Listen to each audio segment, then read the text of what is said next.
Ang tawag sa lutong ito ay mahle. Ito ay Arabic food sa kanila. Sa atin ito ay tuyo. Pero yung tuyo dito sa kanila ay pinapakuluan. Ayan. Male.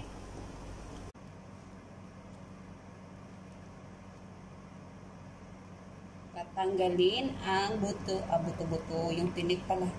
Yung isda ba may buto-buto?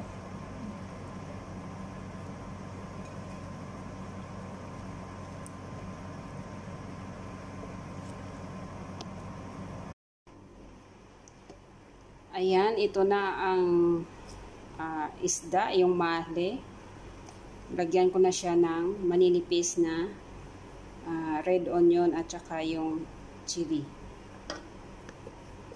Tapos lagyan ko ito ng black pepper. Tsaka na halo-haloin. Tapos pag serve, lagyan ng mainit na tubig.